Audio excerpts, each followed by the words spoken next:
The first $100,000 is the son of a bitch. That's not elegant, it's just the truth. Everyone dreams about millions.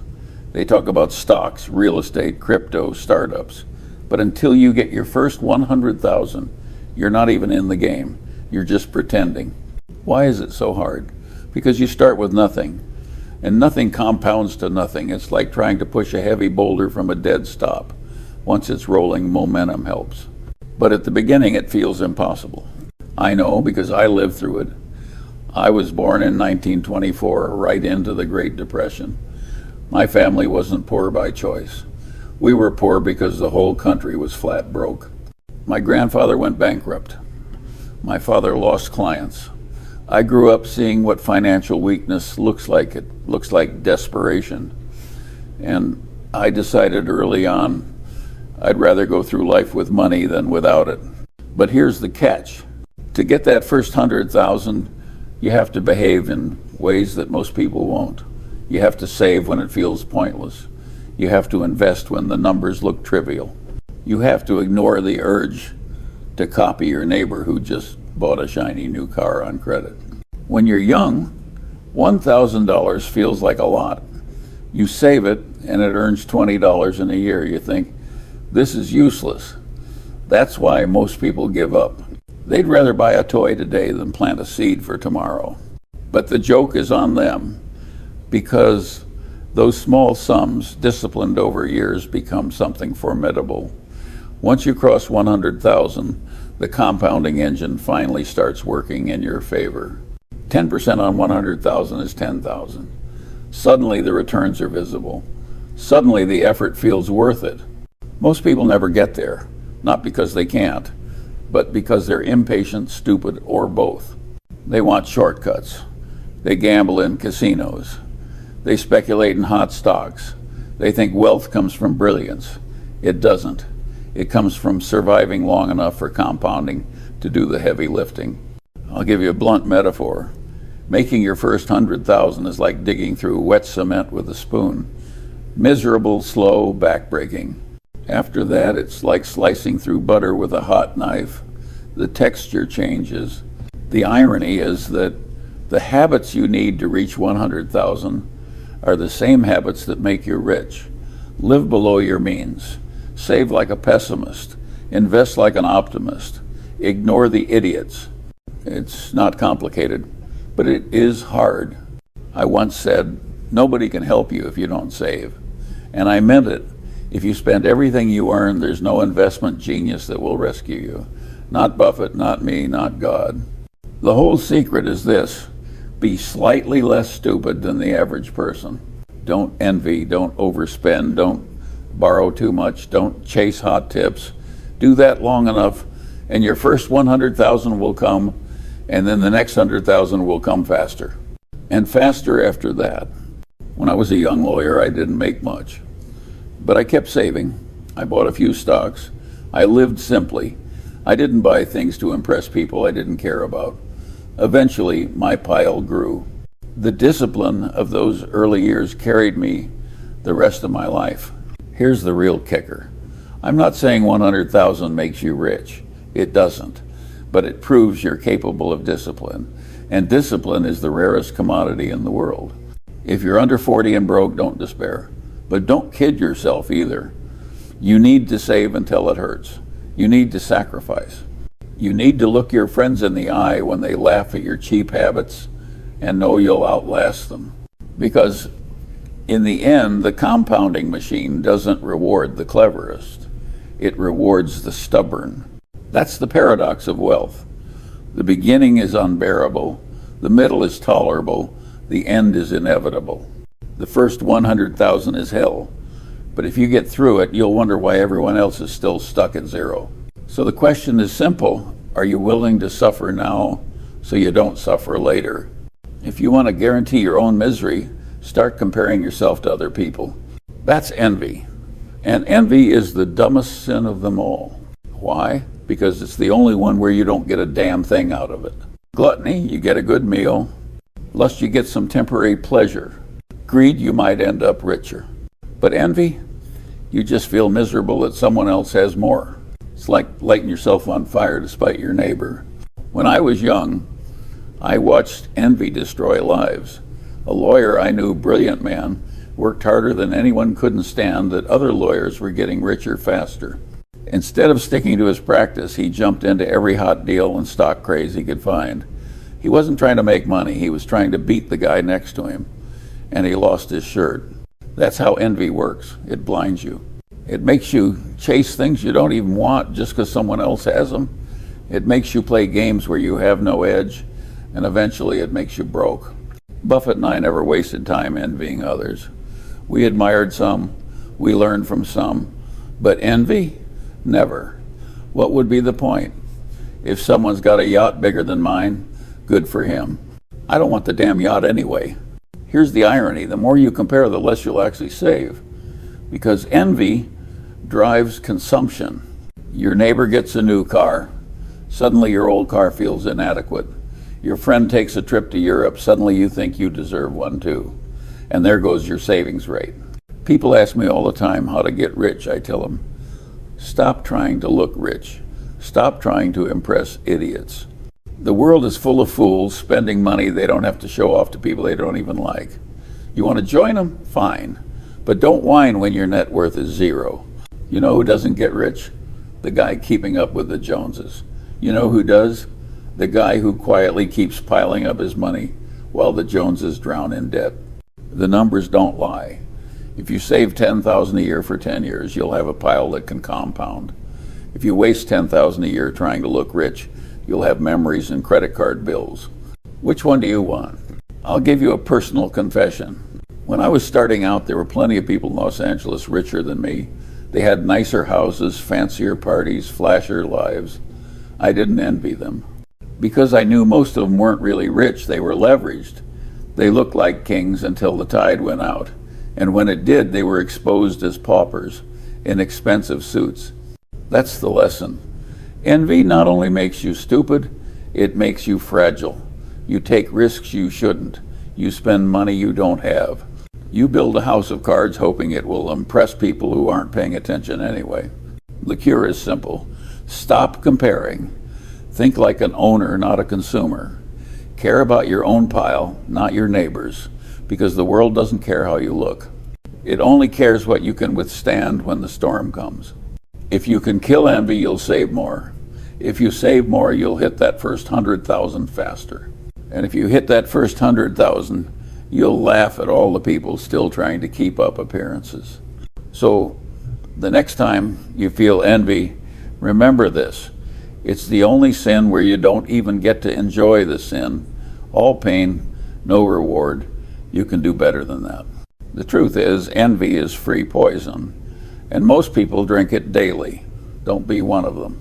You don't get to 99 years old without making some very stupid mistakes. And I've made plenty. One of the biggest, I sold too early. It sounds small, it sounds harmless, but it probably cost me more money than all my other mistakes combined. Here's the story. Decades ago, I bought into a company at a cheap price.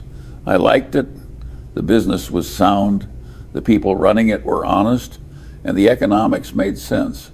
But when the stock doubled, I thought I was clever. I sold, I patted myself on the back. The company went on to multiply tenfold, maybe 20-fold. I don't even want to calculate it anymore. That little act of impatience trying to look smart by taking profits probably cost me tens of millions, maybe more. That's the problem with being too eager. Most people think the hard part of investing is buying. It isn't. The hard part is sitting while nothing happens. Sitting while everyone else is jumping in and out. Sitting while the world screams at you to do something. Buffett always says his favorite holding period is forever. That's not poetry. It's rationality. If you find something great, why would you let it go just because it's gone up a little? Selling a great business too early is like selling a winning horse halfway through the race. Sure, you lock in a little profit, but you give up the real fortune. I learned that lesson the hard way. It scarred me, and it made me much slower to sell after that. It's funny because most of the big mistakes people make are symmetrical. They either hold garbage too long or they sell greatness too soon. Both come from the same disease, impatience. When I look back, I don't regret missing some wild speculation. I don't regret skipping tech fads I didn't understand. What I regret are the moments when I owned something good and I was too eager to clip the ticket and run. That's a mistake you don't forget. And I've been reminding young people ever since, if you're lucky enough to find a wonderful business, don't be in a hurry to part with it. Those are rare. And compounding needs time more than anything else. Here's the irony. The same stupidity that cost me millions has made other people poor. The average investor buys at the top, sells at the bottom, and repeats until broke. They can't sit still. Their attention span is shorter than a goldfish. If you want to beat 90% of investors, here's the dirty secret. Just sit. Sit on your savings, sit on your investments, sit on your hands, do nothing most of the time. The world is full of hyperactive idiots trying to outsmart each other. Don't join them. I once said, the big money is not in the buying or the selling, but in the waiting. And it wasn't a clever line, it was a scar talking. So if you want to avoid my mistake, remember this. Activity is the enemy.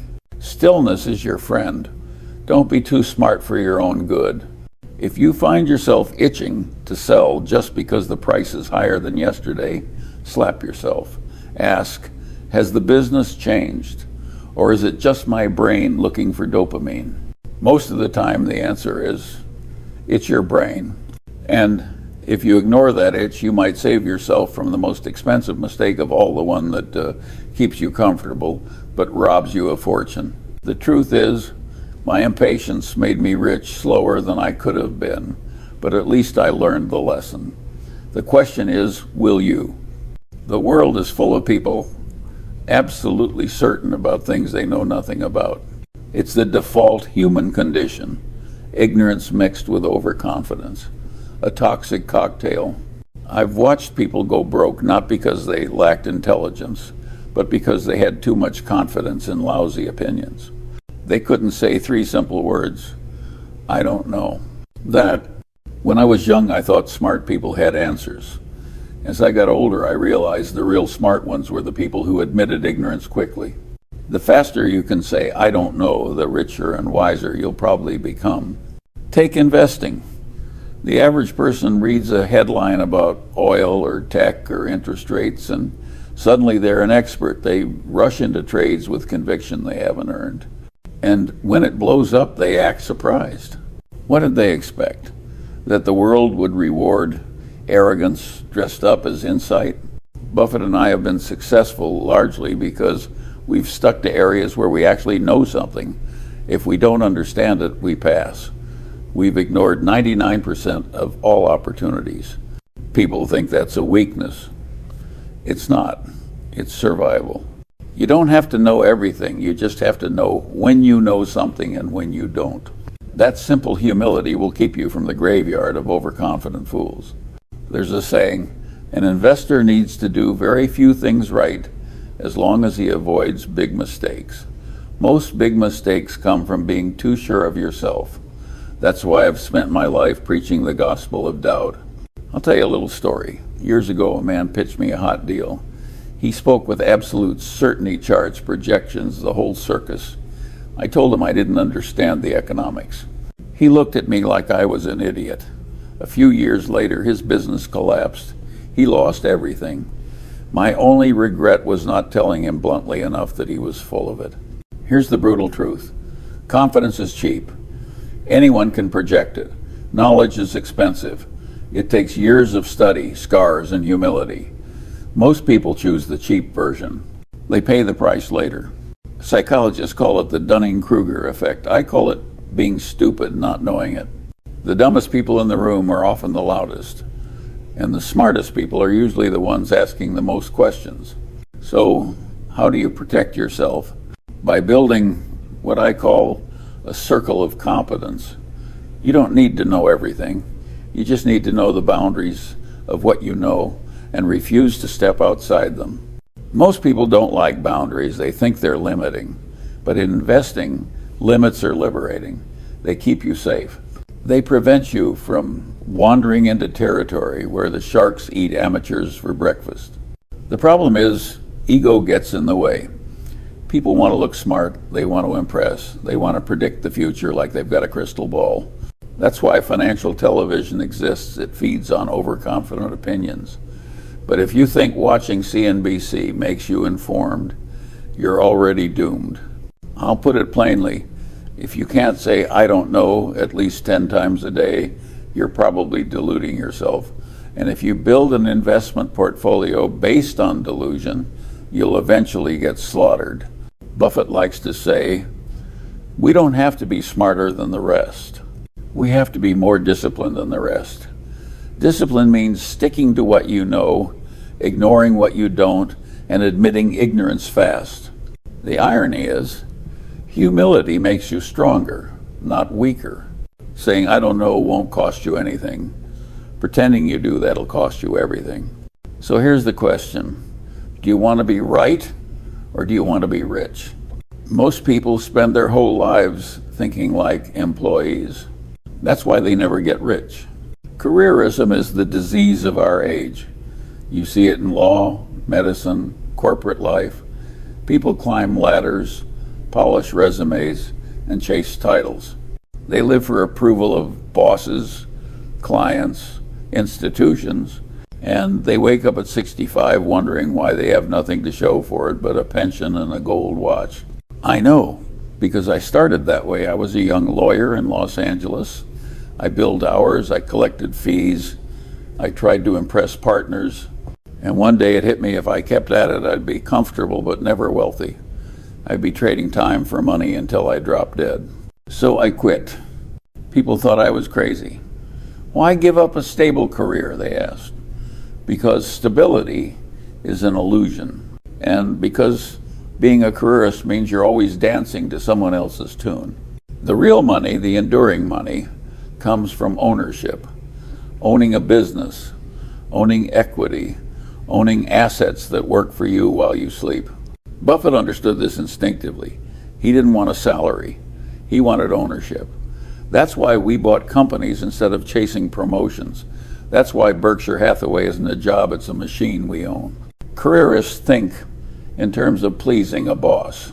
Owners think in terms of building something that lasts. Careerists ask, how do I get ahead this year? Owners ask, how do I make this pile of capital work for decades? The questions couldn't be more different. The irony is, careerism feels safer. The paycheck shows up every 2 weeks. The boss pats you on the head. But the long-term math is brutal. Inflation eats your wages. Bureaucracy caps your upside. And one corporate reshuffle can erase your security overnight. Ownership, by contrast, feels risky. You put your own money at stake, you take responsibility, there's no safety net, but the upside is uncapped. You reap the compounding, you build independence. You stop begging for raises and start making your own rules. Most people never make the switch. They stay in careerist mode until the grave. They cling to stability like a life raft, never realizing it's tied to a sinking ship. I'll give you a blunt example. In my law days, the richest lawyers weren't the ones billing the most hours. They were the ones taking equity in their clients' businesses. The careerists slaved away for fees. The owners collected fortunes. And so, some talent, different mindset, that's the lesson. Careerism rewards you with breadcrumbs. Ownership rewards you with compounding. Now, don't misunderstand me. Not everyone can or should start a business. Most businesses fail. But everyone can own something. A share of a company, a piece of real estate, an asset that works without your constant labor. That's ownership thinking. The key is to stop thinking like a hired gun and start thinking like a capitalist. Ask yourself, am I building an asset or am I just selling my hours? If it's the latter, you're stuck. If it's the former, you're on the path to freedom. Buffett and I never envied careerists.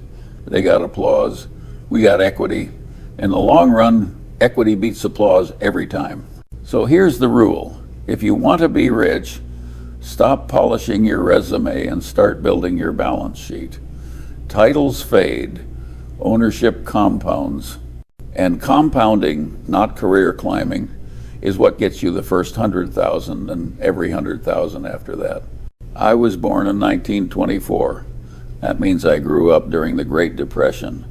And let me tell you, there's no better education and money than watching a whole society run out of it. My grandfather went bankrupt. My father, a lawyer, struggled to keep clients who couldn't pay.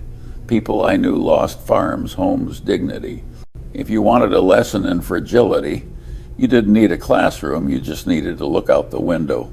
The first thing the Depression taught me, money equals survival. Not yachts, not private jets survival. When cash dries up, you see how quickly respectable families crumble. Men who once walked tall suddenly lined up for bread. Women patched clothes until they were more thread than fabric. Kids worked before they hit puberty. It burned into me a permanent rule. Never be dependent on the kindness of strangers, governments, or creditors. Depend on your own savings. Because when the tide goes out, nobody's coming to rescue you. The second lesson, avoid debt like the plague. Debt killed more people's fortunes than the stock market did. In the 30s, families with no debt got by. Families with debt went under.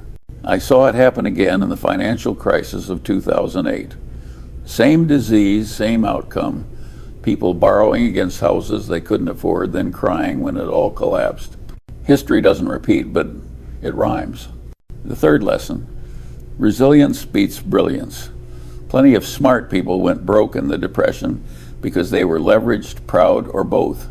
The survivors weren't always geniuses, they were just conservative. They saved, they stayed liquid. They didn't risk everything on being right. Buffett and I grew up shaped by that era. It made us allergic to debt, skeptical of easy money, and obsessed with durability. That's why we always say, we don't want to go back to go. One wipeout can undo decades of progress. The Depression proved that. The fourth lesson, human misery is contagious. In the 30s, desperation spread like a virus. Suicides, divorces, breakdowns, they multiplied as people's finances collapsed. I learned early that money problems don't stay in the bank account. They bleed into families, marriages, and health. That's why financial discipline isn't just about wealth, it's about sanity. Now, here's the irony. The Depression made me cautious, but it also made me optimistic. Why? Because I watched America climb out of it.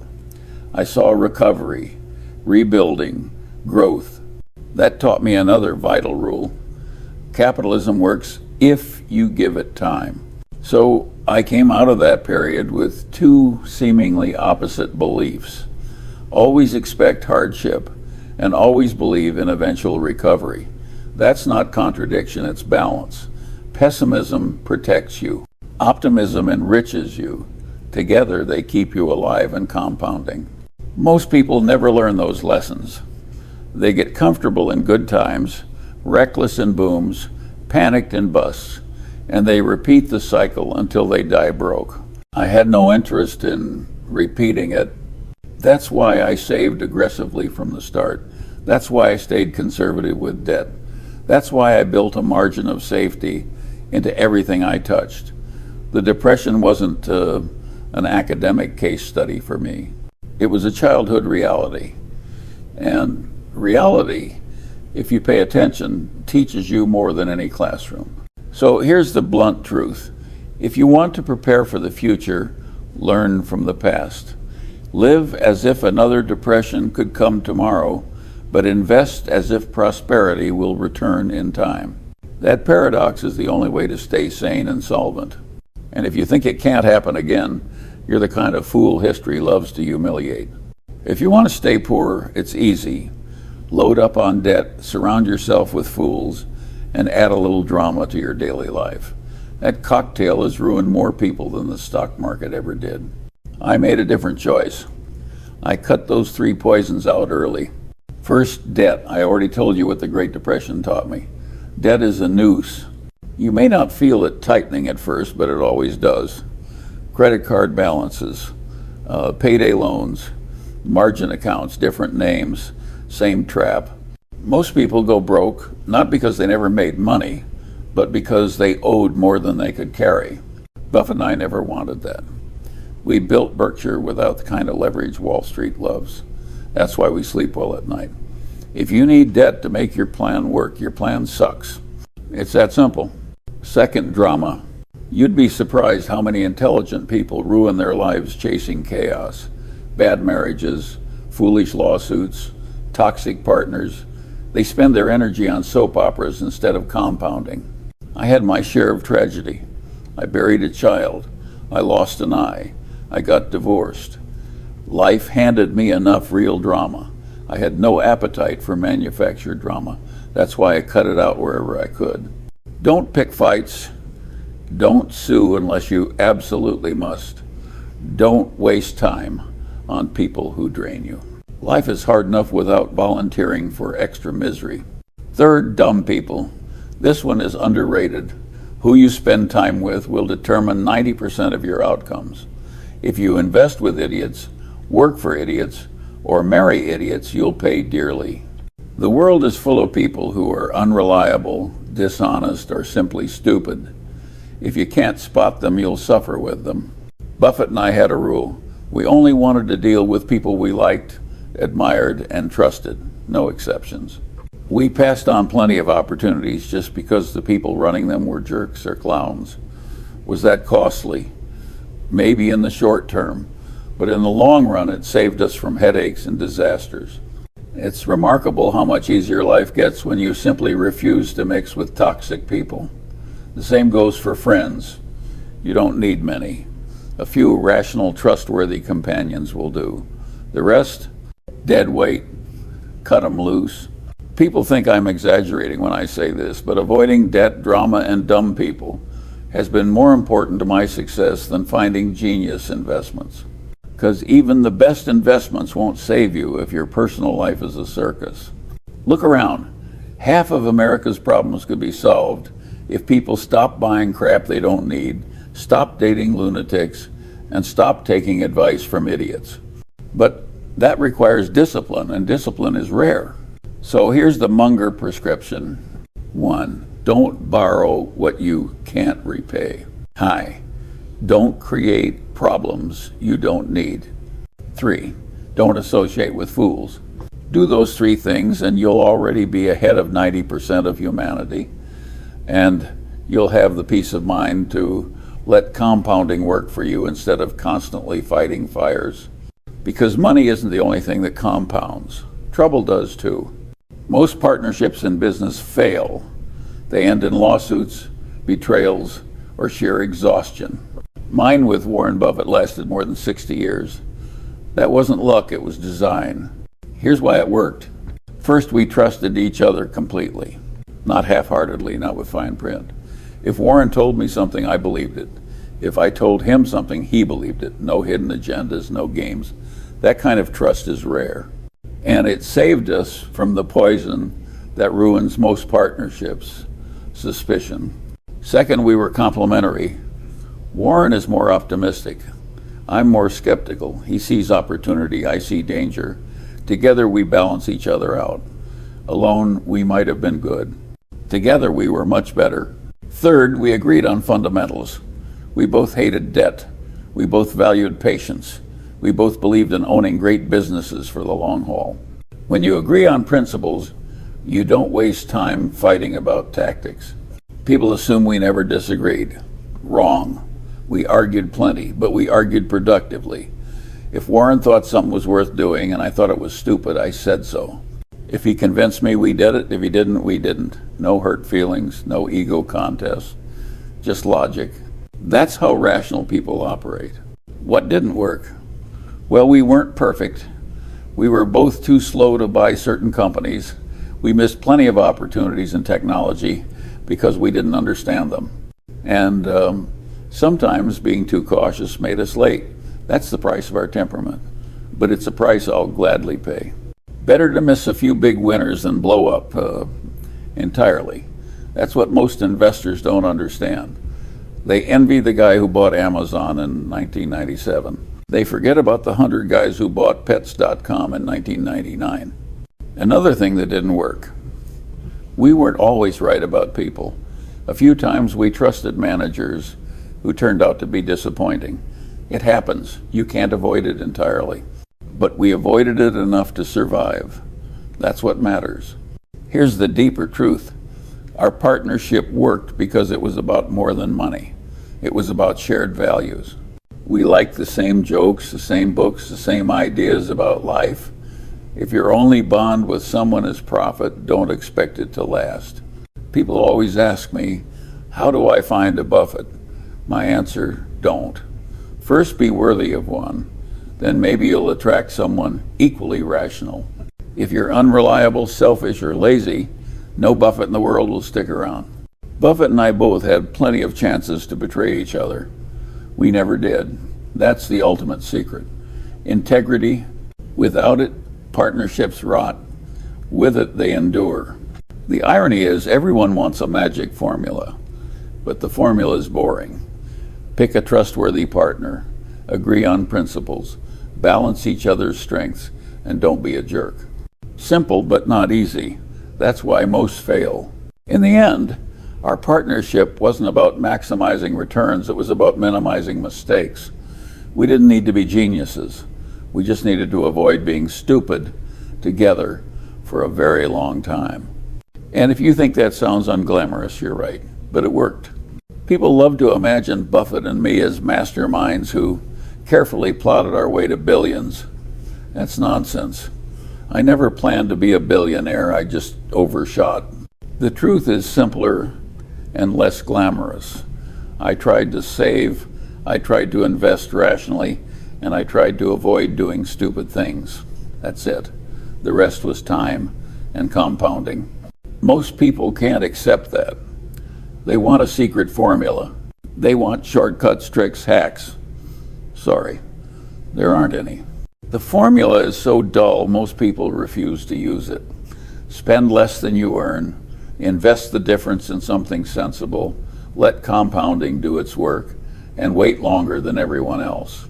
Do that for 50 years, and you'll look like a genius, but you won't feel like one along the way. You'll feel bored, you'll feel behind, you'll feel like the world is passing you by. That's why most people fail. They can't tolerate boredom. I didn't get rich because I was smarter than everyone. I got rich because I was more stubborn than everyone. I could endure years of sitting, waiting, and ignoring the noise. It's not brilliance. It's endurance. And when the numbers got big, I didn't let them change my behavior. I lived simply. I drove modest cars. I didn't try to keep up with rich neighbors. I didn't need a yacht to feel successful. I just needed peace of mind. That's another paradox. You don't get rich by acting rich. You get rich by acting boring. You save when it's hard. You avoid debt when it's tempting. You sit still when it's uncomfortable. Then one day people look at you and say, wow, how did he do it? I'll tell you how. I didn't blow it, that's all. I've said it before. If you avoid the big mistakes, the rest takes care of itself. You don't need to swing at every pitch. You don't need to predict the future. You just need to survive, let compounding work, and not screw up your own life. That's why I laugh when people ask me for motivational advice. Motivation fades. Discipline lasts.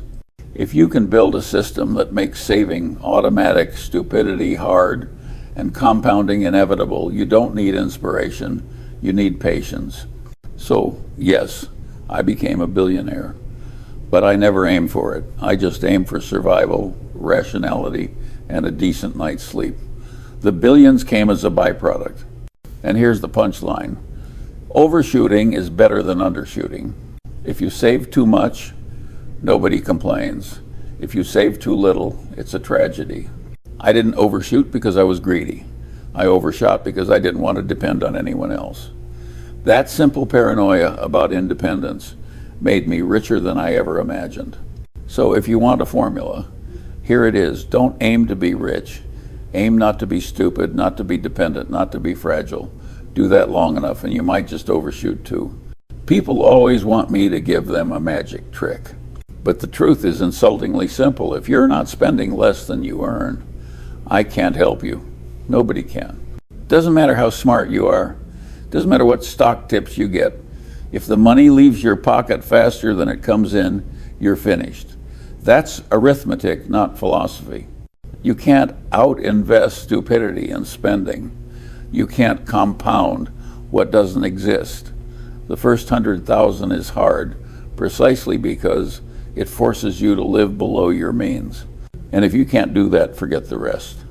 I've seen brilliant people ruined because they couldn't grasp this. Lawyers, doctors, CEOs, it doesn't matter. They made millions and spent millions and won. They thought their high incomes would save them. The graveyard of rich fools is crowded. Buffett and I didn't get rich by being flashy. We got rich by being consistent. We lived like people who understood subtraction, money in, less money out, year after year. That gap, the savings, is where compounding lives. Kill the gap, kill your future. It sounds harsh, but it's liberating because it means you don't need genius. You don't need perfect timing. You don't need luck. You just need to master one boring principle: spend less than you earn. Every year, without exception. Most people won't do it. They'll whine about inflation, about unfair systems, about bad luck, and sure, the world isn't fair. But discipline works even in unfair worlds, especially in unfair worlds. So if you want advice, here it is. Stop looking for magic. Stop envying your neighbors. Stop chasing shortcuts. Focus on the basics. Save, invest, sit, repeat. It won't feel good at first. It won't feel impressive. Nobody will clap for you when you put a few dollars aside instead of buying a new gadget. But one day you'll cross that first 100,000 and you'll understand, because the day you get there, compounding finally turns from theory into reality. The boulder starts rolling downhill instead of uphill. The machine works for you instead of against you. And you'll realize the hardest part wasn't the math, it was the discipline. So let me leave you with this. The first 100,000 is hell, but it's also the only real test. If you can get there, the rest will follow. If you can't, no strategy, no guru, no market miracle will save you. It's not glamorous advice, but it's the only advice that matters. Spend less than you earn. Invest what you save. Stay patient. Everything else is noise. Did you know life insurance with living benefits pays you almost immediately, sometimes the next day or within days after diagnosis? If you get sick, you can use the money to cover bills, mortgage, treatment, or just keep your family financially secure. Here are the most common illnesses that qualify. Terminal illnesses, life expectancy 12 to 24 months or less. Late stage cancer, end stage kidney, liver, heart, or lung disease, ALS, Lou Gehrig's disease. Example of chronic illnesses: can't perform 2 or more daily activities like bathing, eating, or dressing. Alzheimer's or dementia, stroke, aftermath, advanced arthritis, complication of diabetes, severe heart or lung disease. Here are examples of critical illnesses: sudden life-threatening diagnosis, heart attack, stroke, invasive cancer, kidney failure, dialysis, organ transplant, coronary bypass surgery, paralysis, blindness, or severe burns. If you get sick today, you can collect money tomorrow. No one has to die for the benefit to be paid. The chronic illnesses that I mentioned, those could be a result of an accident, like a car accident, or perhaps just falling from walking down the steps or anything. If you develop any chronic illnesses where you're unable to perform bathing, eating, or dressing, that qualifies you for the chronic illnesses. I hope this helps, guys. No one has to die to collect on these policies. These life insurance policies that are offered today, they come with living benefits, which means you can advance your living benefits while you're alive, so you can live a legacy, not only leave a legacy behind. If you're interested to learn more, please give me a call at 910-447-6508, or you can just text me or comment One Life on this post. My website is around this link. For those of you guys who like to do it yourselves, just click on the website and answer simple questions, and you don't even have to have a conversation with anybody, and start your coverage today. Best of luck. Thank you for spending some time with me.